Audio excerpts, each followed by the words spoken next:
Okay, we're going to be talking about enabling a single point of truth through technology from Pitney Bowes Business Insight. And my name's Sean Richards, Director of Product Management for Asia Pac. And the presentation we'll be talking through today was put together with assistance from Matthew Lanane. To begin things, let's make sure we understand who the audience is going to be. I'm going to make some assumptions about who's listening today. I'm assuming you're either going to be a GIS administrator or a custodian of data, perhaps an end user of data, or you might specifically be motivated by building spatial marketplaces or within a function where you are concerned about populating national or state metadata catalogues for spatial data. But the words on the screen, we think, tap into what the key concerns are from some of these users. Administrators that want to make sure that you capture data once, reduce that data duplication, and make sure that there's a level of predictability and consistency in the data in the GIS environment. Data custodians are often worried about making it simple and easy for people to discover their data, understand their data, and access their data. And they need to be able to do this by being able to describe their data through metadata. Users are always looking for a way to reduce time and effort to get the job done. So they need simple, intuitive, fast ways of accessing data so they can understand it and get their hands on it.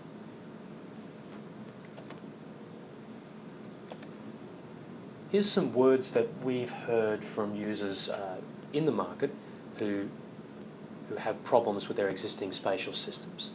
They spend too long looking for a specific data set. That's very typical from a user perspective. Or a user may not be able to determine what the data set is about. They can see a file name and they can see the folder that it's in and they can see the fields that are in the data set, but they don't necessarily understand who owns it and how old it is and essentially be able to determine whether they should be using it or not. For a custodian, basically metadata is a chore. It's painful. It needs to be made simple. It needs to be made easy for it to be viable to maintain metadata catalogues. Depending on which state or country you're in, there are various acts and regulations around record keeping or metadata management that need to be adhered to. And a lot of these can be cumbersome to fall within.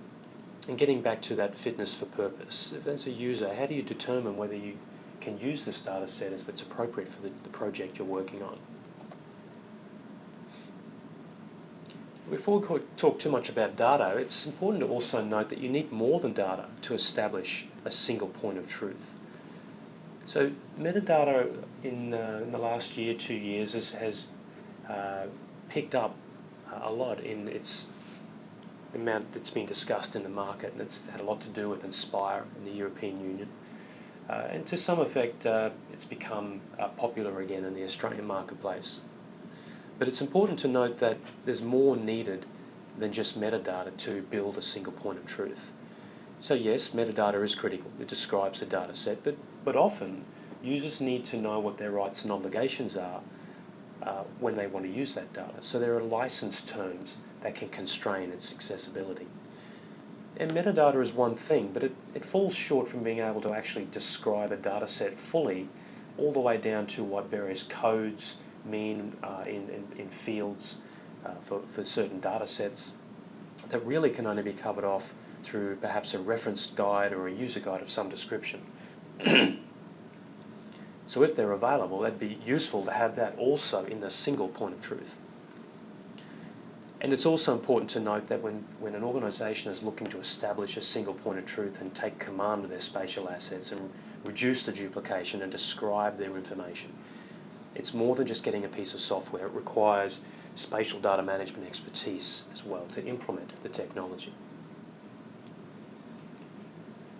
And when we look at all of the drivers that we can consider to build a single point of truth, it's important to note that from our opinion, that it needs to be driven from internal business efficiency perspectives first and foremost. If it's the primary agenda of your organisation to gain the benefits of the efficiency and simplicity that comes from establishing single point of truth, then that should make the project viable. If the primary driver is to contribute to those broader national, state-based objectives, even in international objectives for spatial marketplace, then in general I think it's fair to say that there is a high probability a project will fail. And this is based off 20 odd years of seeing metadata projects start and stop and start and stop. The internal business wins is king when considering the drivers for implementing such a solution. So in a moment we'll jump over to see a live demonstration of some scenarios of how you can take command of spatial data sets and simplify the capture of metadata, the management of metadata, and then the discoverability of a data set using that metadata. What I'm going to do here is show you how to rapidly import some data into your single point of truth, populate metadata entries, and then we'll discover how a user can access those resources rapidly. So I'm going to add some information to a library. And again, the emphasis here is on simplicity and speed.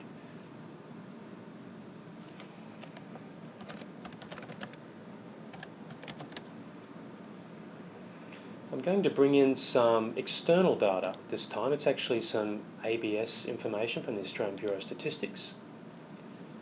And let's go through a scenario where this information might be brought in quite often, or you might use a large number of resources from this source. So despite just referring to the ISO standard and the fact that I know this is a map info table, we're actually going to apply a template, and this is going to speed up the process of bringing information into this environment.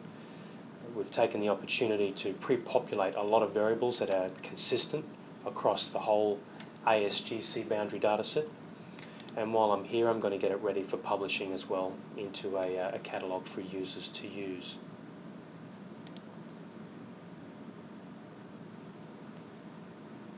Okay, so that's now occurred.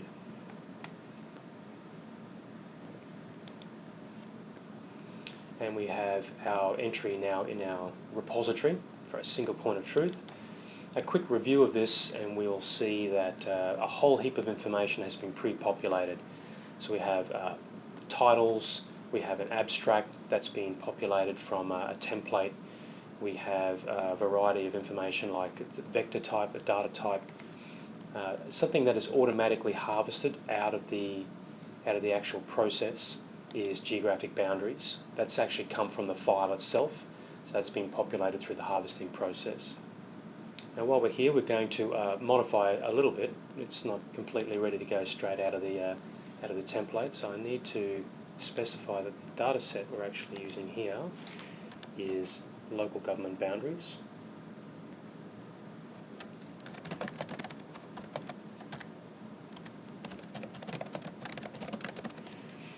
And something for a little later, I'm also going to add a reference to the licensing system used for ABS data. It's available through the Creative Commons license for Australia, and I happen to have a URL reference to that here.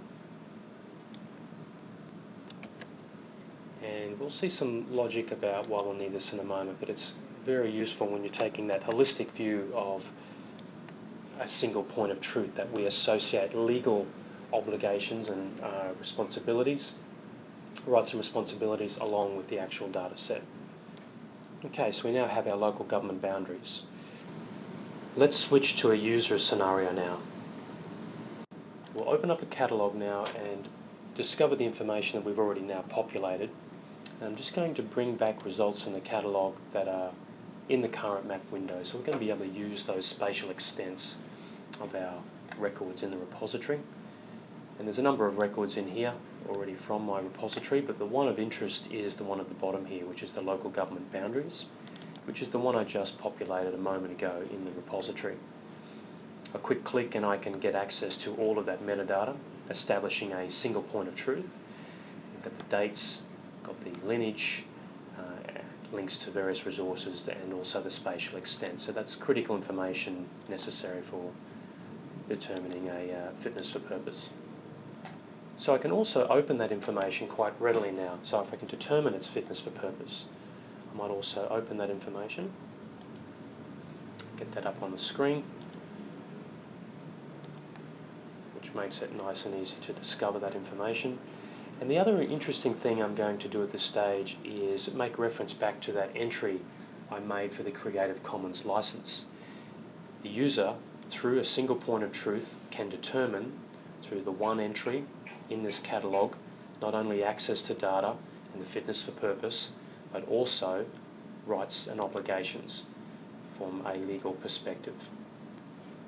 And if I had documentation that described the product better, or user guides, product release schedules, whatever it might be, they can also be assigned to that data set. And there's that link to the Creative Commons license. So we've discussed the essential drives for building a single point of truth, and that is the internal business gains, efficiency improvements for all users and custodians. But we can go through and have a look at that other scenario, which is to contribute metadata entries for a state, national, or even international spatial marketplace or a central spatial data repository. So what we're going to do here is take that record we loaded in a moment ago, and we're going to export the metadata statement for that entry, and that's going to create an XML file which conforms with ISO 19115 and ISO 19139, which is the actual XML schema format. And we can see that XML file here. We're going to submit that to the Australian Spatial Data Directory, the ASDD, as an XML file where we can forward that through to a validation service. If it passes that service, then this metadata entry can be added to the ASDD. So there's an online validation service with this facility, and I'll just paste that XML file into the validation service, and it'll advise us that we have successfully passed the validation process. So let's summarise what we've just seen today. Enabling a single point of truth. Metadata management and the usage of that metadata can be very painful. It's critical to automate and simplify that process as a top priority. That changes the ROI equation of an overall metadata single point of truth project in an organisation. But it's usually more than just metadata. You need to communicate rights and obligations around access to data sets and additional descriptive information where appropriate. And to actually establish a single point of truth takes a commitment to data management best practices. And that's more than just getting a piece of software and deploying it. An overall review of the organisation's spatial assets.